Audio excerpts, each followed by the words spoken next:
কালী পুজোর ঠিক আগের দিনই ভূত চতুর্দশী। এই দিন সকলে 14টা প্রদীপ জ্বালায়, 14 রকমের শাক খায়। কেন করে এইগুলো সেগুলো তোমাদের সবটা জানাবো। তার আগেই বলি, বাঙালিদের সাথে ভূতের সম্পর্ক প্রচুর প্রাচীন। বাঙালিরা সেখান থেকে কিছুতেই বের হতে পারবে না। যাই হোক, এবার চলে আসি আমাদের গল্পে। তারপরে তোমাদের আস্তে আস্তে বলবো কেন এগুলো করে।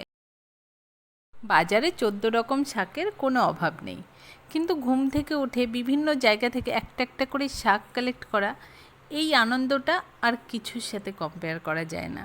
তো শাশুড়ি মা সকালে উঠেই অনেক রকমের শাক বাড়িতে নিয়ে এসেছিল।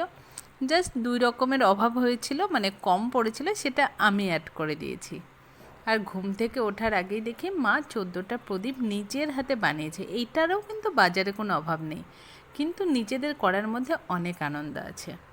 সে যাই হোক, এইবার তোমাদের বলবো কেন ভূত চতুর্দশীর দিন 14টা প্রদীপ জ্বালানো হয় এবং 14 রকমের শাক খাওয়া হয়। প্রথমেই বলবো 14টা প্রদীপ কেন ধরানো হয়। বিভিন্ন রকমের মত রয়েছে এই ব্যাপারে, আর সবগুলোই পৌরাণিক। আসলে ভূত চতুর্দশীর দিন স্বর্গের দ্বার এবং নরকের দ্বার, দুটো দ্বারই খুলে যায়। বিদেহী আত্মারা মর্তে ফিরে আসে, তার মানে ভূত প্রেতের আবির্ভাব হয়। সেই জন্য প্রদীপ জ্বালিয়ে এই অশুভ শক্তিকে দূরে রাখা হয়। আরেকটি ধারণা মতে ভূত প্রেত নিয়ে এদিন রাজা বলিও মর্তে আসেন, তাই অশুভ শক্তির প্রকোপ বৃদ্ধি পায়। সে কারণে প্রদীপ জ্বালিয়ে চারদিক আলোকিত করা হয়, যাতে কোনো অশুভ শক্তি কাছে না আসতে পারে। অন্য আরেকটি ধারণা অনুসারে পূর্বপুরুষেরা এই দিন নিজেদের বাড়িতে ফিরে আসেন এবং সেদিনই তারা ফিরে যান।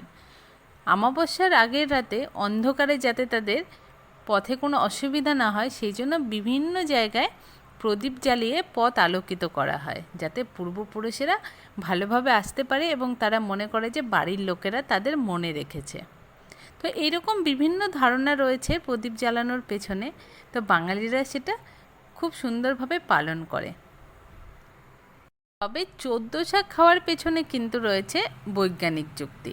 কারণ হেমন্ত ঋতুর পরেই আস্তে আস্তে শীত আসে। এই ঋতু পরিবর্তনের সময় মানুষ অনেক ধরনের রোগ ব্যাধিতে আক্রান্ত হয়। সে কারণেই শাকে রয়েছে বিভিন্ন গুণ। এই জন্য 14 রকমের শাক খাওয়া হয়, যাতে রোগ ব্যাধি থেকে মানুষ দূরে থাকতে পারে।